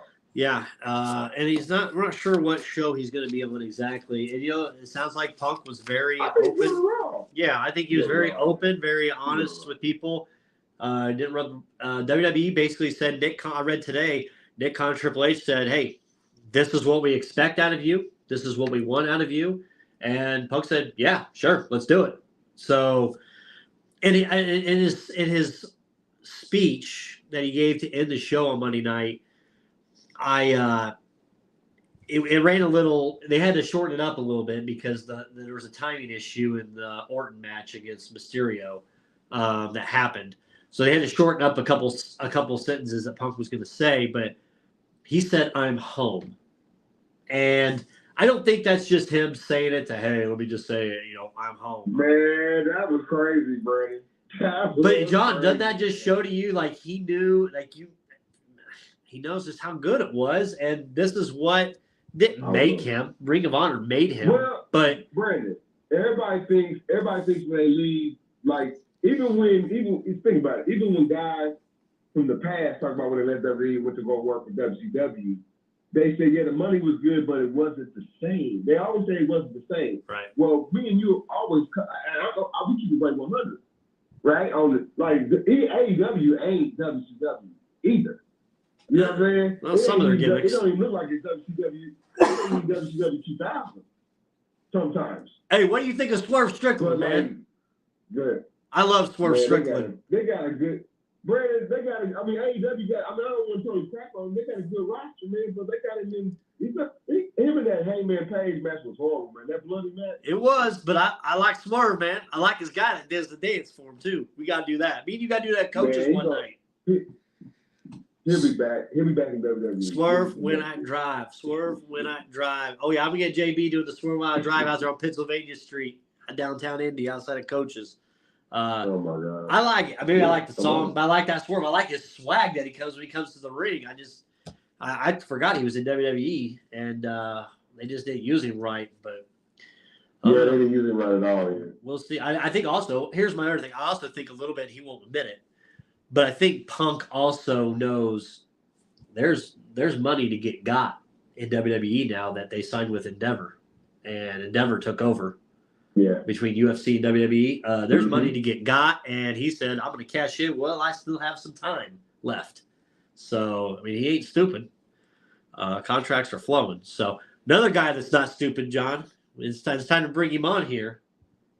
It's so hard for me to sit back here in this studio looking at a guy out here hollering my name when last year I spent more money on spilled liquor in bars from one side of this world to the other than you made. And that's our guy, Tanner Penrod. T, what's going on? What's happening? Hey, speaking of that promo, did you see Flair he bid on somebody. He told him he spent more money and spilled liquor on somebody. I don't know who it was. Yes. But there was a post, and he went off on somebody. He pretty much said, "Screw you." Yeah, I saw it. I don't know who. I can't remember who it was, but he did like somebody else. Was somebody playing football? Yeah. It was Ryan Day. Wasn't it Ryan Day? Yeah, 'cause he's a Michigan guy. He did. It might have been Yeah, Ryan he's a Day. Michigan. I still think it's great. I saw. Are we before we get to the college football? Are we going to get a Flair versus Sting match to end the career for Sting? Is that what we're working towards? No, man. Nobody wants to see that, dude. Someone. Nobody wants No, let's see that. John, I feel like we are. It's coming. I feel enough Sting versus Flair anyway. Someone was talking about a Stone Cold versus CM Punk. I don't want to see that either. I'd rather see Punk and Rollins. I'd rather see Punk and Roman with the new Roman. I'd rather see those type of matches. But Tanner, do you watch much AEW at all? I tune in every now and then. Hey, I'm on that website you told me on, and I always read up on it. If I don't watch it, I read it. Yeah, I'm big on. I told JB before you got on, man. I'm big on Swerve Strickland. I love the song. I'm gonna get John to do the Swerve. Oh yeah, I'm gonna get JB to do that out there. It's coming. But and I heard him talking about how bloody Hangman Page was in that Texas death match. Dude, that was nuts. Tanner, I said before you got on as well, I marked out Saturday night. I marked out when the timestamp came up in the corner, and I said, "Nah, it's not." And then all of a sudden, and then called a personality play. I said, "Oh my God." I think I marked out just because it's been 10 years, and you never thought he would come back. Never, ever. And it was an awesome moment. Awesome moment. I can't wait to see what the future holds. I'm with you on that. I'll tell you what, guys, I haven't been on here in a couple weeks, so I haven't been able to say this. Man, Duke sure played like shit when Arizona came in there. Caleb Love is the Duke's daddy. So you might as well just get laid. If you want to see Caleb Love, you might as well hang up another L for the Dukies. Woo! Easy, T. You can't be coming on here like that. Coming on there, have been holding out for a couple weeks, baby. I know you have. Did you enjoy your win against was it Harvard or whoever this past Sunday that took forever for you guys to finally beat them? That was IU played Harvard, son. We're whipping Tennessee's ass right now by 23 at halftime. Oh, Rocky Top. Rocky Top's not Rocky Top anymore. Boys, college football. I know we did our picks last week. Last week was a little bit of a rough week. I went 4-5-1. Jonathan went 4-5-1. Tanner went 5-4-1. We are technically right now. I will say this: everybody as of right now has a better record, has more wins and a better record this year than they had from last year with 1 week left. So props to everybody for that. Let's go. We've improved. There we go. We have improved. Overall records: I'm 65, 59-5. Jonathan 61, 63-5. 2 games below 500. Tanner 74, 50-5. So I've got last year's pick'em as well for regular season and bowl. So I'll add all that stuff together. We'll keep track of all that. So looking good, boys. Y'all had the Hoosiers over Purdue, and I told y'all fucked up from the start on that. No, we didn't. Hoosiers covered that whole game. I already told you about that. No, they sure as hell didn't. No, they ran into Hudson Card. No, the whole game. The whole game. And if you're telling me Purdue was the right side of that bet that whole time, I'll just delete my number. Let's talk college. Let's talk college football. Shane McMahon paid that buyout. Said bye-bye, Tom Allen. I'm just using this money right here. See you later. Damn, maybe that's what Shane's doing now. Shane O said bye-bye. New rankings: Georgia 1, Michigan 2, Washington 3, Florida State 4, Oregon 5, Buckeyes 6, Texas 7, Bama 8, Missouri 9, and Penn State 10, Ole Miss 11. Guys, I watched the end of that. I have never seen a more chaotic final 49 seconds of a football game than I watched of the Alabama-Auburn Iron Bowl. Oh, my God. That game was awesome. Was that not crazy? Do you believe? No, man. 3 weeks ago, Brandon didn't want to talk about Alabama, man. But like now, man, that was pretty impressive. I'm talking about this game because it was wild. It came back and forth. What are you doing? Hugh Freeze, what are you doing throwing everybody? And he gives it. Why are you gonna have everybody in? And he was wide open, and you put everybody back there. Crazy. Terrible. Crazy. I think Georgia probably paid him. Georgia paid him a little bit. No. He was trying to win that game. So one thing we didn't get to talk Georgia about. paid him. I'm dead. We didn't get to talk about Jordan Travis. He got hurt, and tough for Florida State. They're still hanging in there at number 4, fellas. They got They Oregon. played well. They did. They got Oregon dipping through. His backup's not bad, but No, backup. They played well. They were down. That's a hostile. Don't get this. That's a rivalry game in Gainesville. That ain't an easy place to catch a dub in there, especially win by like 15 like they did. Not an easy place to go in there and win like they did. Right. Let's dive into our picks, boys, for this week. Conference Championship week. It's here. 1, 2, 3, 4. We got 9-game slate. 9 conference championships we are picking this week, fellas. 9 games. Mm-hmm. First one up, Friday night. Number 5, Oregon number 6, 5, Oregon versus number 3, Washington. Oregon minus 9.5 is the latest that I have.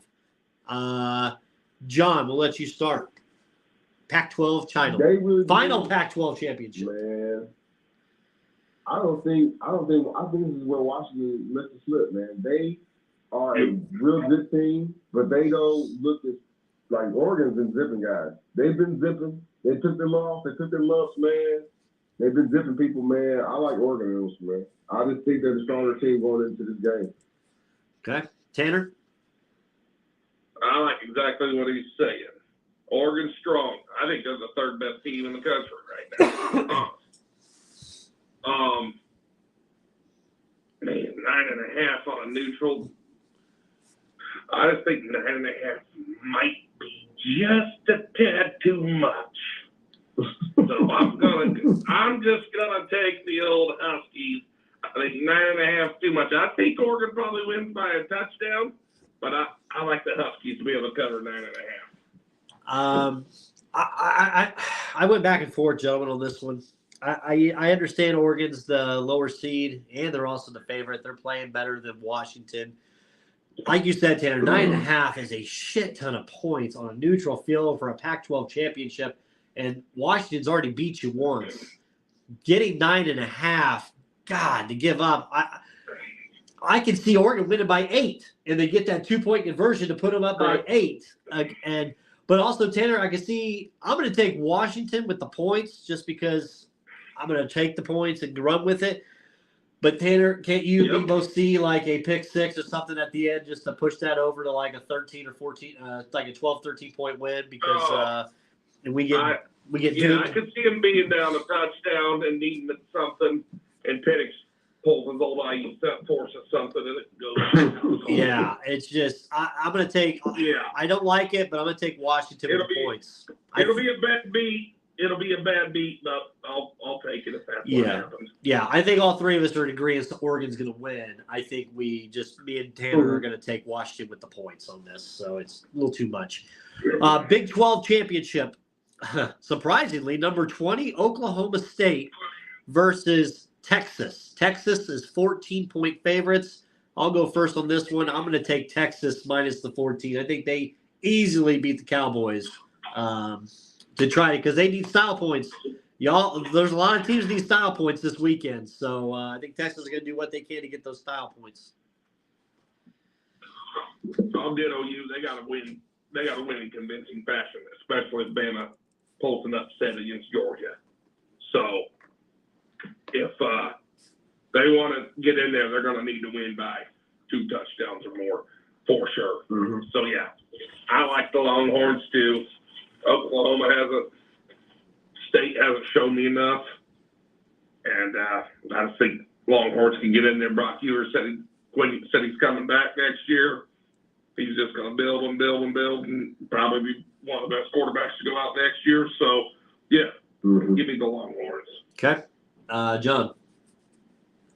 I like Texas, man. The last two games, Oklahoma's been inconsistent. I'm talking about from the sideline. Hell, he didn't know like when he wanted to call. When I go back and look at the tape, man, no, man, give me Texas, man. They want to finish strong, and you know, and they have the capability to finish strong. They got the capability to put up a burger on them.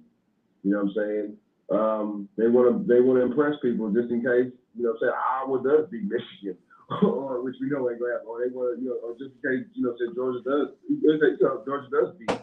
I'm just loses to Alabama. So like, no, man, I'm rolling with Texas. Okay. MAC championship, boys. The MAC, Miami, Ohio versus Toledo. Toledo 8.5-point favorites. Tanner. Oh, man. Toledo's played good. So does Miami. Miami's 10-2, I think. And they lucked out against Ball I think State. Toledo's 11-1. Yeah, they squeezed out. Ball State, though, played really good towards the end. I'm going to give them that. Really good towards the end of the season. Man. I just think it's going to be closer than that. I think the game's man. Give me. Oh. Man, he's played some people. I really don't have a good feeling. I'm just going to take the dog because that's what I feel like I should take. So give me Miami of Ohio. I'll take the underdog for sure. Okay. I'm going to take Miami, Ohio with the points just because it's over a touchdown. If it was a touchdown or less, I'd take Toledo, but I think Miami can they can keep it within 8.5, I believe. So I'm going to take Miami as well. John? Man, one of these head coaches might be the head coach of Indiana football next year, man.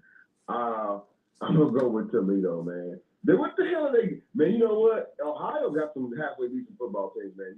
Outside of Ohio State, which we all know about, man. But the programs, you know what I'm saying? Miami, I think they're still bowl eligible, even if they don't lose this game.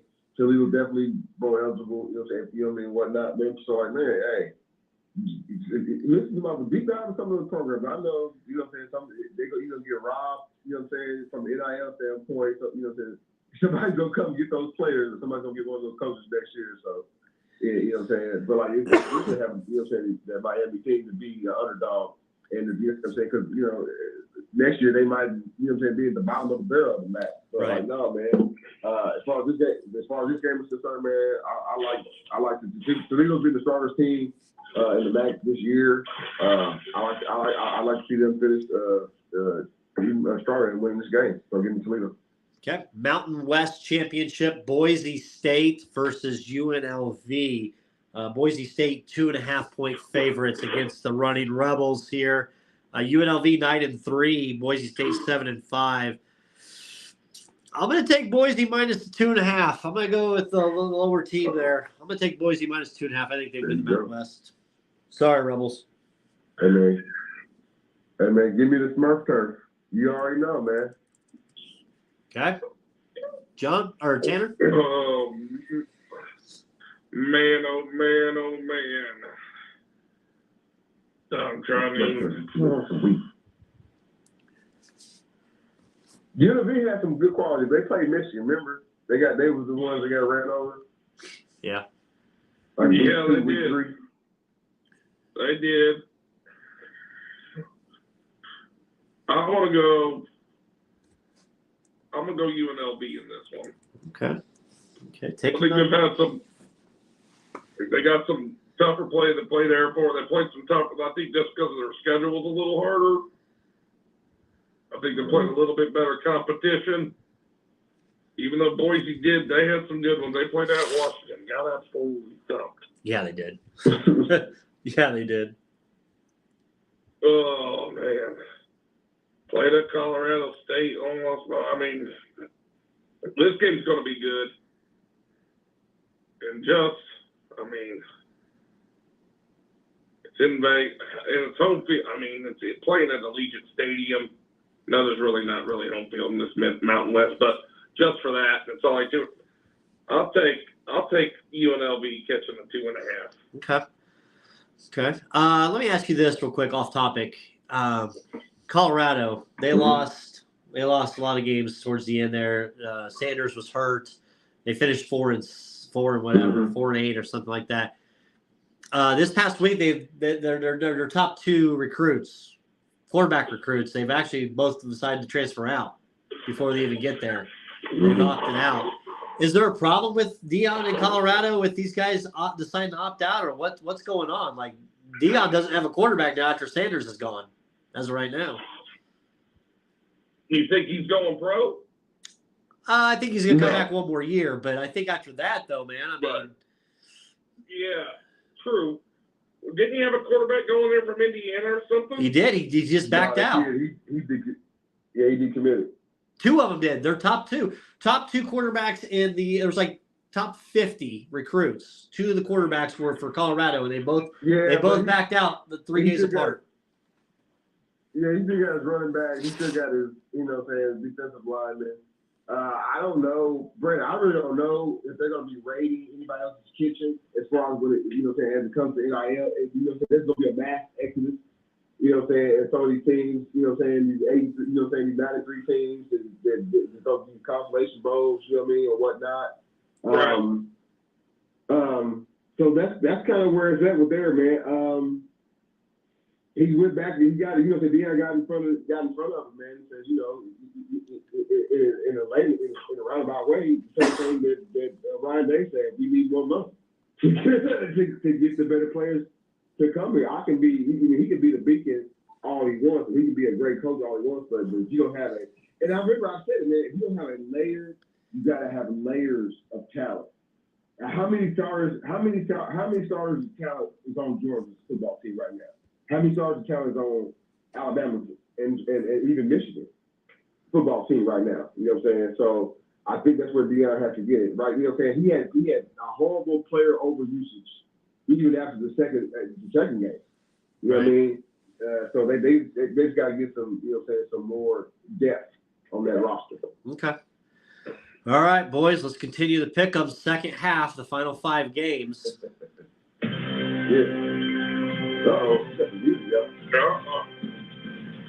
Is this Patrick coming on? Welcome, SEC Championship. We've got the number 1 team in the country, Georgia Bulldogs. Got Vern Lundquist coming on here. Versus number 7 or 8, hell, I don't know what they are now. Number 8, Alabama, Crimson Tide. Georgia, 5.5-point favorites. Atlanta against Alabama. Georgia, 5.5-point favorites. It's in Atlanta? Come on, man. John, you get the first pick. Give me Alabama. He's going Alabama. Give me Alabama. Damn it. I ain't got time, bro. Give me Alabama. I don't give a piss about nothing but the Tide. Yeah, just like that guy. I don't give a nothing about the piss than the Tide. All right. About the Tide, yeah. Tanner, who do you like? Give me the Tide. I like the Tide. They're playing well. They got their scare last week, little trap game.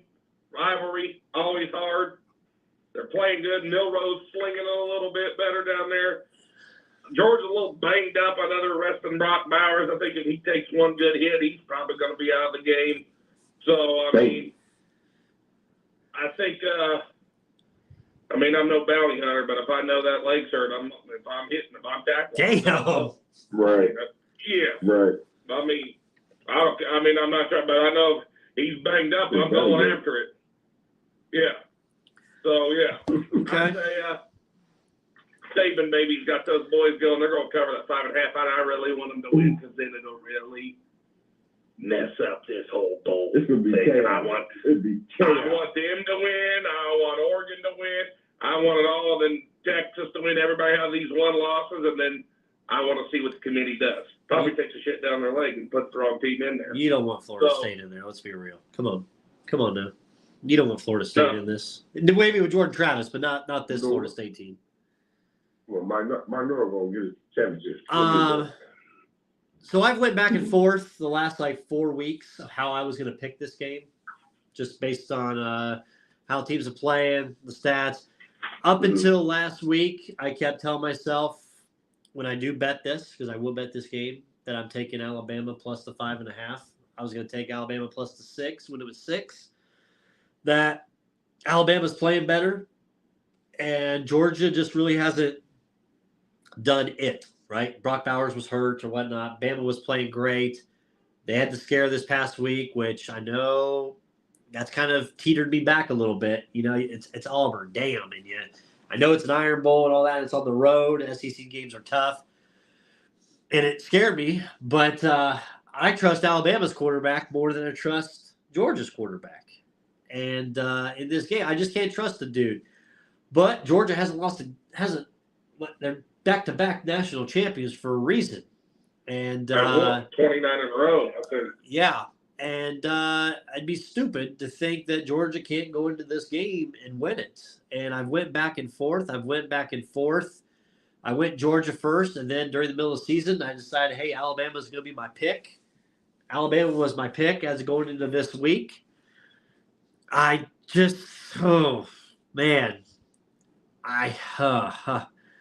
think Georgia wins the game, but like you said, I love to see chaos myself. I hope Alabama wins just for the chaos. I've gone back and forth, guys, so many times on this. I guess for sakes of conference pick'em here and our pick'em, and I'll take Georgia minus the 5.5. I don't feel confident in it. I don't like it. You guys both have Bama, so I guess I'll have to take Georgia. But I don't like it. And betting it, though, and I've done this a few weeks now, I ended up betting the opposite of what the hell I picked on here. That'll be a game day. Saturday, I'm going to have to decide actually who I'm going to put some money on for this one. But for this sake here, I'm going to take Georgia minus the 5.5 because until they lose, I got to see it. So I'll roll with them until they lose and they don't cover. So I'll take Georgia.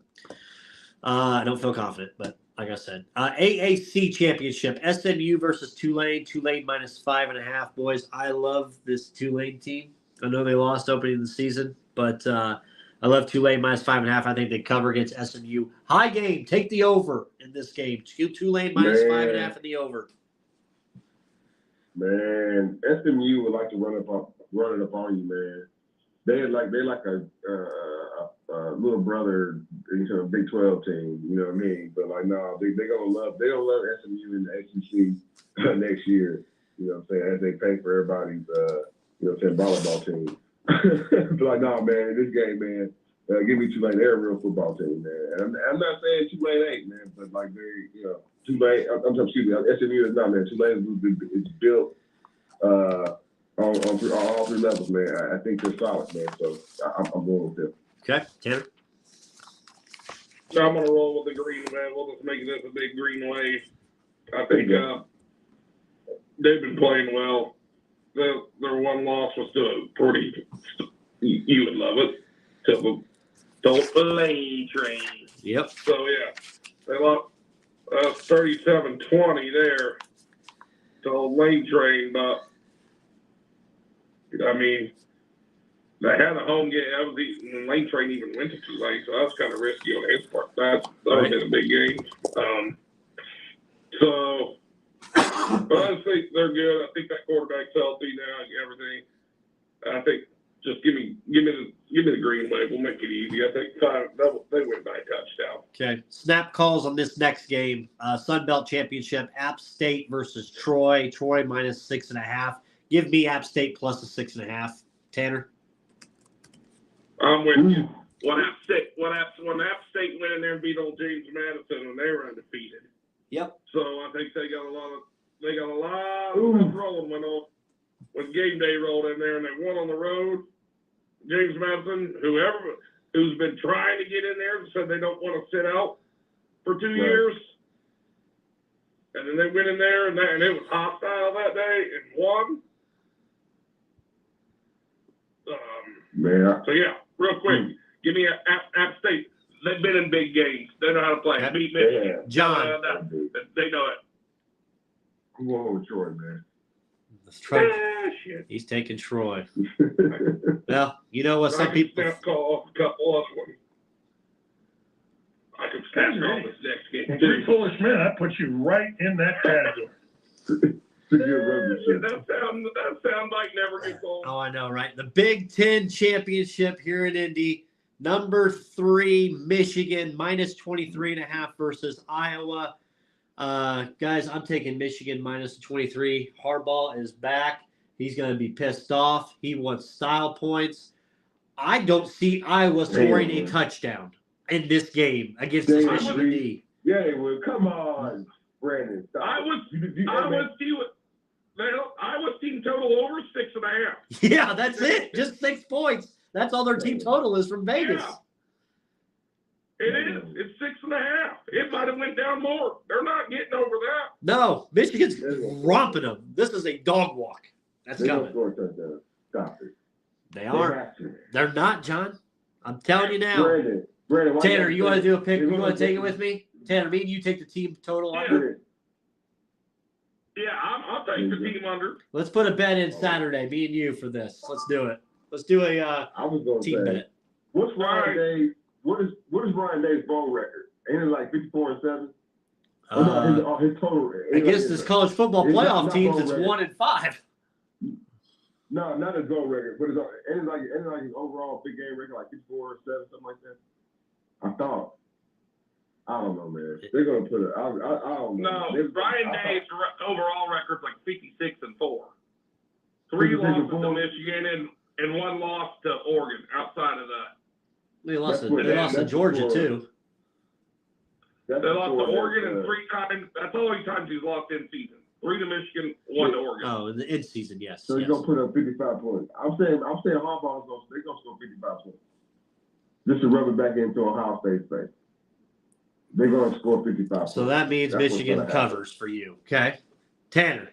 Yeah. I think Iowa's gonna score 7 points though. They're not. Iowa's not scoring. All right, that's fine. They're gonna get a field goal maybe, but they scored a touchdown.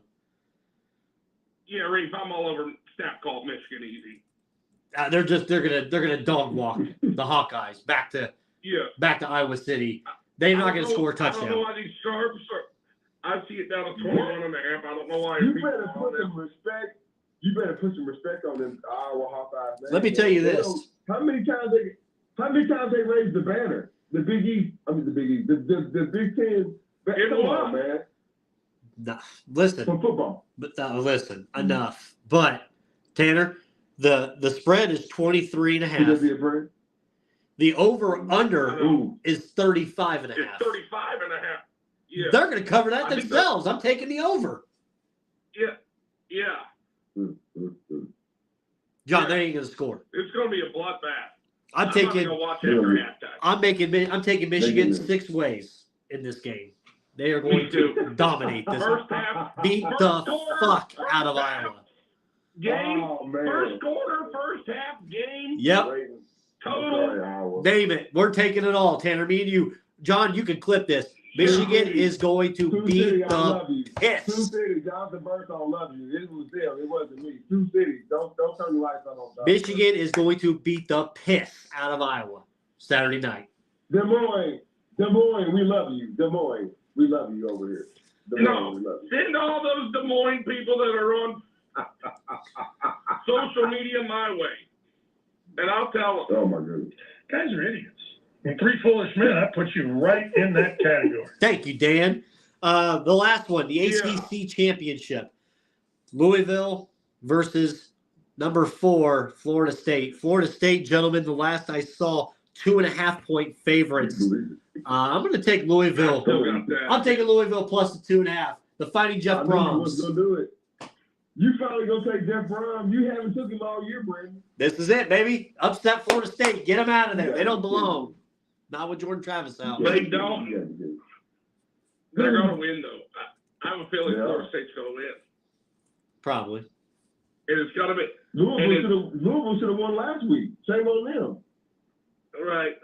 And the problem is, I was listening to Sports Radio, I'll be real quick, and the semifinal games, average point differential is like 19 points. And whoever Florida State plays, they're going to be in that group when they lose by 19 or more. So, I still think they beat Louisville, but I think it just backs that thing up. they get in there, and when they get in that semifinal, they're absolutely going to get smoked by whoever they play. Hands down. Oh, yeah. Probably Michigan. So you're taking Florida State? Yeah. Okay. But it's going to make it ugly for that. Oh, yeah. It Whatever is. that semifinal. It is. I don't want to see him in it. That's why I'm taking the Fighting Jeff Brahms. Maybe it'll get him to play for once. John. Hey. First, I'm going to give you my hot take. First, I'm going to give you my hot take. Jeff Brown, next coach for the Carolina Panthers. And then I'm going to take Florida State. Yes. Jeff Brown. Greg also will get that job before Jeff Brown. All right, boys. That's our pick 'em. Yeah. We will get the games posted. I'll get the graphic out. This it's probably tonight or tomorrow to everybody. It'll be posted online as well. We will have our bowl pick'ems. I'll work the bowl schedule once we get the bowls out. I'll work the schedule into our pick'ems for bowl season. Let me ask you guys this before we go to conference championship real quick. Heisman, is it Bo Nix? Is it Penix? Or is it Jane Daniels? Who's your pick? Come on, man. I'm telling you, if Bo Nix has a game right here in this game, which I feel like he does, Kirk Herbstreit even said that. I heard him say it the other day. He goes, I'm waiting to see. He didn't say who he was casting his vote for, but his words were, I'm waiting to see what Bo Nix does in this championship game. Pretty much just said, Bo Nix has a game, that's his vote. And I think that's mine too. I think Bo Nix has a game, it's in. Yeah, Jay Daniels got the stats, Brandon, but like he also got some like the LSU as a team is kind of a flame out, right? So I couldn't say Jay Daniels, me personally. Non-quarterback, you gotta say Blake Corum. You know what I'm saying? You have to mention his you know what I'm saying, I don't know if he got enough touchdowns because it's kind of compete with the quarterbacks, you know what I'm saying, not on that level, but you know, you have to compete. He's kind of spearheaded that team. Harrison Jr. Kind of probably felt, you know what I'm saying, probably he's one of the best college football players, absolutely, but unfortunately probably not going to get him out to the house. But like, you know what I'm saying, out of the non-quarterback guys that you kind of mentioned, I would say Blake Corum out of Michigan. Okay. Running back. Okay. By the way, first half is Michigan minus 13.5. That's an easy bet. And team total for Michigan is 28.5. Shit, give me that. I'm going to have Michigan 1, 2, 3, 6 different ways. I have 6 bets on this Michigan game, and they're going to dog walk them, all 6. Oh, I mean, how come this dude wins games but ain't got a quarterback offense worth a quarter? Who? Hour. It makes no sense. They're the They got halfway decent tight ends, halfway decent line play on both sides, defense and offensive line. You know what I'm saying? And his quarterback always is like, damn, man. If he can only throw 7 yards. He did lose. Are we talking about Iowa? Yeah. Yeah. He lost the coordinator. Well, the coordinator, I mean, you know. He's about to lose his son. He lost that old Michigan quarterback like week 2, went down with an ACL injury. Yeah. That's true. But like that wasn't the answer anyway. Yeah. I mean, I think that was the answer for this team, what it is right now. He's probably been the best thing out of there. Right. That's true. All right, boys. Reed, who are you taking for the Heisman? Who do you say, Reed? About 3 weeks ago, just because stats-wise, I put some money on Jane Daniels, but he went from the favorite now to Bo Nix as the favorite. So I don't feel comfortable with the money I put down on it. But, yeah, Bo has a great game. Bo deserves it because did you put it down before he had that 6 touchdown game? I did. The game right before it.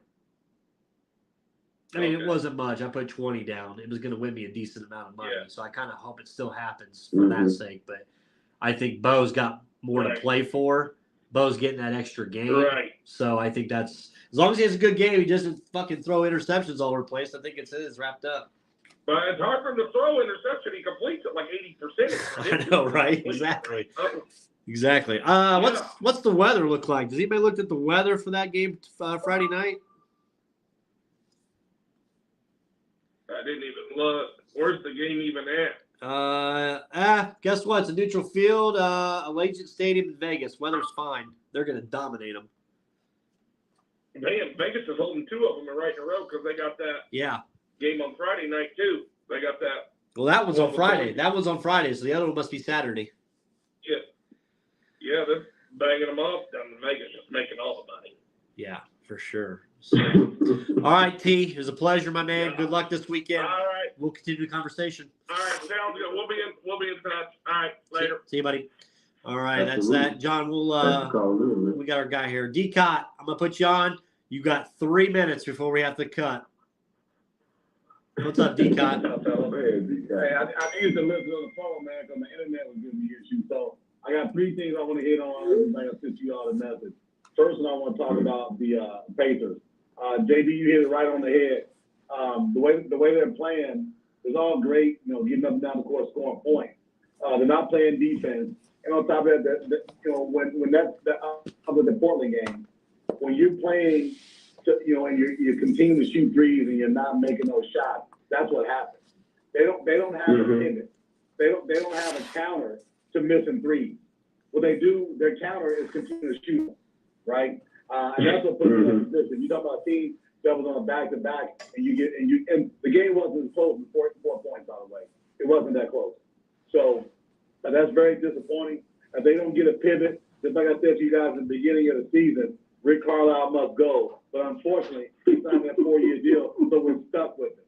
So let's see how this plays out. I'll leave that at that. NIL, right? Michigan State just saw 3-year quarterback. No one's talking about it. Their top 3 quarterbacks just went to the portal, right? Let's get off of Deion Sanders.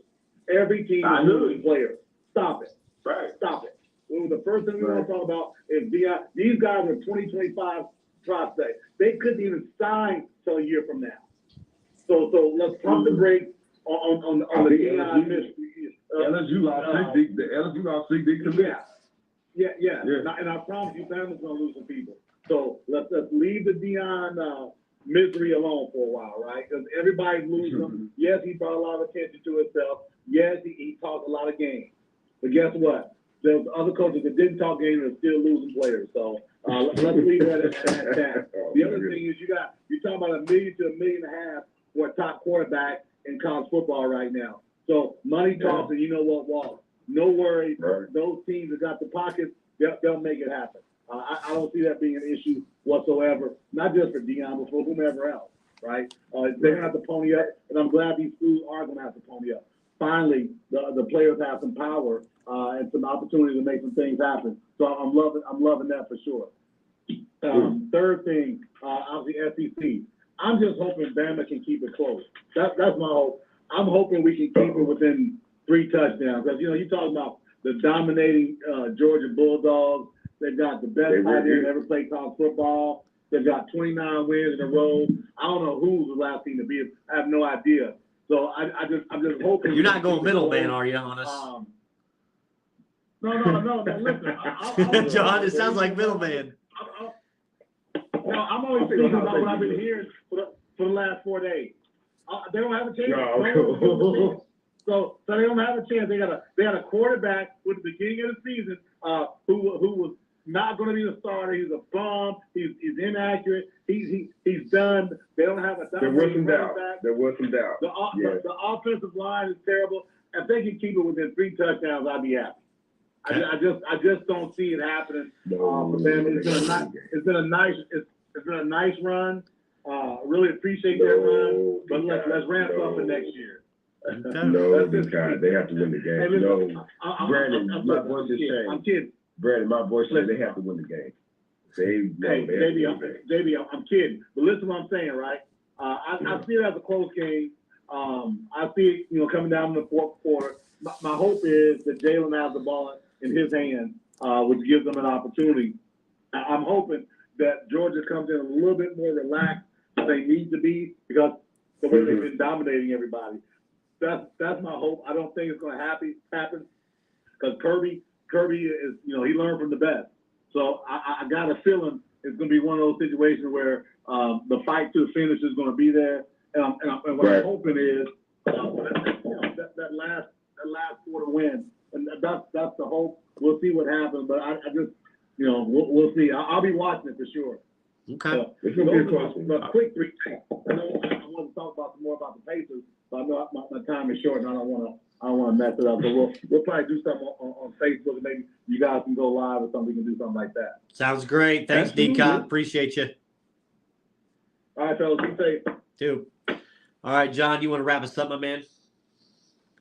Man, yeah, I do, man. I want to say thank you. Before I want to get my thanks, man, I want to say, dude, man, we missed a couple weeks, man.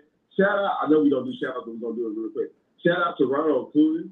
I know I messed up his name. He's MVP. Shout out to Shohei Ohtani. Dude, we missed the total Major League Baseball MVP, man. A couple weeks They ago. do it too late. That's why. That's their own damn fault. It's quirky. Yeah, they do it after this thing, like way after this thing, like way even after the World Series is over, man. But like, yeah, Ronald Cooley Jr., man, throw a whole lot of damn bases and hit a whole lot of damn home runs. And Shohei, struck a lot of people out and hit a whole lot of home runs. He's probably gonna get like a $700 million contract in the offseason, man. So like, man, we'll get to that baseball contact. A little bit over in the springtime, man. I want to say thank you. So, to Scott K. Nichols, State Farm Insurance, our sponsor. I also want to say thank you to Maris Motorsport, our sponsor. I also want to say, thank you to everybody who called in and chimed in on live, Facebook Live as well, man. So, man, we had a great show. Episode number 279 was awesome. I know Brandon's kind of wants to wrap it up. I got tomorrow, Jonathan Burnshaw, Crossroads Sports, will be at Butler University, and it'll be all on the story. It'll be all on my story. You know what I'm saying? I'll be at the Can't wait. Professor Board's journalism class. I can't wait. Send my best, John. Send my best. I wish I could be there. Talking about Crossroads. Go ahead, Brandon. No, I was just saying, send my best. I wish I could be there, but with COVID and missing out on some stuff, I can't get there. But I send my best. Hey man, real world, real world things. I wrote a script for both of us, man. You know what I'm saying? Regardless of that, man. Brandon, we're gonna get Brandon Reed. Brandon Reed has had this experience before. You know what I'm saying? We're gonna get him back out there, man. Just right now. I'm going to I still go tomorrow. I might even FaceTime or something like that. Yeah, let's do it. So that he can, be with the kids tomorrow in the classroom tomorrow. But yeah, we're gonna chop it up with Professor Boyd's journalism class tomorrow at Butler University. So check for us there. And always check for us online. Crossroads Sports on Twitter, Instagram, Three Foods Man on Twitter, Facebook. You can connect with Brandon Reed, myself, Jonathan Burnshaw, man, and like Crossroads Experience is going on and on and on, man. Whether it's NBA, NFL, college football, professional wrestling, sports gambling, man. We got you covered, man. And like, hey, man, I enjoy, the call-ins. I enjoy all the interactions, man. And outside of that, man, I want to say thank you, everybody, for listening. We'll see you next week. I was getting that ass beat in Indianapolis this weekend. That's all I've got. Thanks for listening, everybody. Thanks for listening to the Crossroads Sports Radio Show. You can find